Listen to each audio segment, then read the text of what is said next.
Welcome to the deep dive. Today, we're really getting into something I think many of us know well, dealing with conflict at work. We're looking at a specific case, a real-world example involving two colleagues, Sophie and Liam, and how their HR team, Karen and Raj, stepped in to help sort out a pretty tricky disagreement.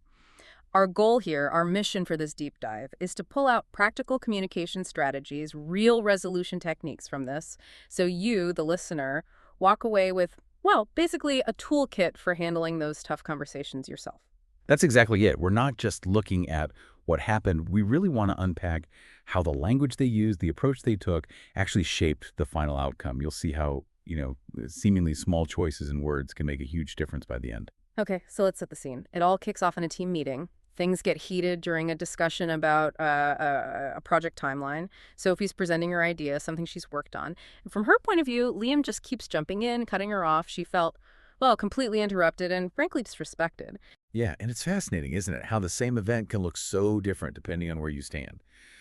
Liam, for his part, he genuinely thought Sophie wasn't really hearing the feedback, his main worry, that critical deadline. Yeah. He was focused on that. It's just a classic case of wires getting crossed, where the intent behind what was said didn't match the impact it had. Right. And that's where Karen, one of the managers in the room, noticed things escalating. You could see Sophie was upset.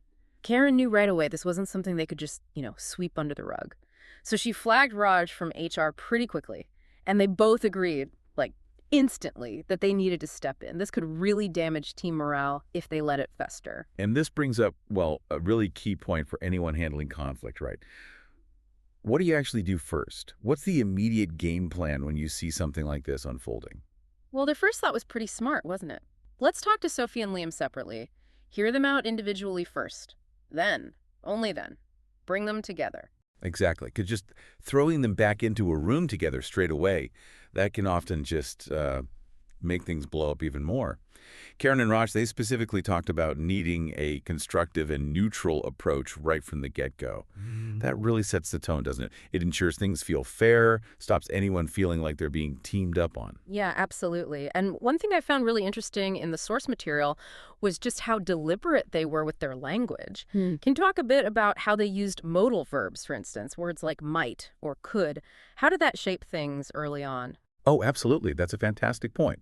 Their use of modal verbs, those little words that add nuance, it wasn't accidental, it was strategic. Using words like might and could, it does more than just suggest possibility. It creates a bit of psychological space, It invites people in rather than telling them what to do. Think about it. Karen saying, we might need some help from HR feels very different from we need HR. Or Raj suggesting we should talk, which is a recommendation, versus let's schedule a direct suggestion. Or even Karen offering you could meet later. It's softer, more like advice. These subtle shifts, they can really take the heat out of a tense moment. Turns a command into a potential option, makes collaboration feel more possible. Okay, so they've spotted the tension, they've got a plan, they're being careful with their language.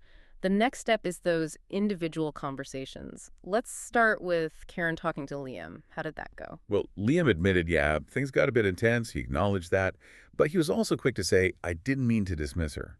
His focus, he insisted, was purely on that deadline. Right. And Karen's role there was crucial. She didn't just dismiss his concern about the deadline, but she gently pushed him to think about how he came across, how his way of disagreeing landed. Exactly. She gave him something concrete, actionable. She said something like, it might be helpful to ask, can I add something? Instead of just jumping in. And Liam's reaction was positive. He said, that makes sense. I didn't realize I was coming across that way. That's huge, right? That moment of recognition. And he was willing to talk to Sophie, wanted to clear the air, as he put it. That shows an openness to fixing things. It's about seeing the impact, not just the intent. Okay, so that's Liam. Now, Raj's conversation with Sophie, how did he handle her side? Because she was clearly quite upset. Yeah, Sophie was definitely frustrated. She told Raj she felt unheard. She'd spent days on this idea and then felt like Liam just kept cutting in. And Raj's approach there? Really empathetic. He started by validating her feelings. I can see why that would upset you. Feeling unheard is difficult. That validation is so important for building trust, especially when someone feels wronged. Then, gently, he encouraged her to be open to a conversation with Liam. He didn't push, but he reassured her. He said both he and Karen would be there to support and guide them through it. That kind of support lowers the stakes for Sophie, makes her feel safer about engaging. And it's interesting how specific phrases came up in these talks. We heard Liam use clear the air, meaning resolve the tension. Sophie talked about feeling dismissed, her ideas not valued. She called Liam's interruptions cutting in. And when she agreed to the meeting, it was for the team dynamic, thinking about the group. And she was open to a conversation. How important is having that kind of conflict vocabulary for people to actually talk about what's happening? Oh, it's incredibly important. These aren't just, casual phrases. They become the actual tools people need to explain complex feelings and intentions clearly. When you can name it feeling dismissed, cutting in, it helps take some of the personal sting out of it. It shifts the focus to the behavior and its effect, not just raw emotion. It's like having a shared map to navigate the disagreement. Makes understanding each other much easier. So that groundwork in the separate meetings was clearly essential. Now, the moment of truth, bringing Sophie and Liam together for the mediation. How did Karen and Raj kick that off? What was the initial tone? They started by setting a really clear, positive goal. Something like, our aim today is to talk openly and respectfully about how we can work better as a team. See how that frames it? It's about the future, about collaboration, not about dragging up the past to assign blame. That's key. And importantly, both Sophie and Liam indicated they were ready. They were willing to participate, which, is a big hurdle cleared right there. And then came that really crucial exchange, didn't it? Sophie voiced how she felt. Yes, she said she felt really shut down when she was trying to present her ideas. And Liam's response? Immediate. And it sounded genuine. He said, I'm really sorry. I didn't realize I was cutting in so much. I was just anxious about the timeline. That apology, taking responsibility like that, it's powerful. It shows humility, acknowledges the impact. That's often what's needed to really start moving forward. It can just change the whole dynamic. Totally. A real apology goes a long way. So after that, Karen and Raj didn't just leave it there. They moved towards solutions. They asked that key question, what do you think we could do differently next time? Exactly. Shifting to problem solving. And what's great here is that the solutions didn't just come from Karen and Raj. Sophie and Liam themselves started generating ideas. Sophie suggested maybe we can have a rule to let people finish before others speak. Practical, right? And Liam built on that. I also might take notes first and speak during the Q&A instead. Notice how both of them are contributing. It makes the solution feel shared, something they both own, not something imposed on them. Yeah, that shared ownership is vital. And the facilitators, Karen and Raj, they also chipped in with broader principles. Right. Karen mentioned something like, we should all practice active listening in meetings. And that's more than just being quiet, isn't it? It's really focusing, maybe summarizing what you heard, trying to understand before you jump in with your own point. And Raj added that polite framing. We can always ask, may I respond? Just to show respect. Small things, but they add up. So if we look at the language used in that resolution phase, what are the key phrases that really help move things along? Well, those phrases become like building blocks for constructive dialogue, don't they? I didn't realize. That shows humility, openness, I'm really sorry, that's owning your part, critical. Next time, we could. That immediately focuses on the future, preventing recurrence. What can we do differently? That invites cooperation. And then, let's agree on. That helps solidify the solution. These phrases actively steer the conversation away from blame and towards finding a way forward together. Okay, so they agreed on some new ground rules for meetings, like let people finish speaking, give feedback at the end, or maybe raise your hand. And importantly, Karen and Raj said they'd help reinforce these norms, because new rules only work if they're actually followed, right? Absolutely. Consistency is key. But then Karen did something else, something I thought was really insightful for rebuilding the personal connection. She asked Sophie and Liam to share one thing you appreciate about each other's work. Ah, that's interesting. Why do that? Well, it forces a shift, doesn't it? Away from the point of conflict and towards the positive aspects of their working relationship. It's an active step to repair trust and remind them of shared respect. And what did they say? Liam mentioned Sophie's detailed project planning, how she always thinks ahead. Nice. And Sophie? Sophie acknowledged Liam's quick thinking, how he's good at responding to problems fast. And Raj pointed out exactly why this works.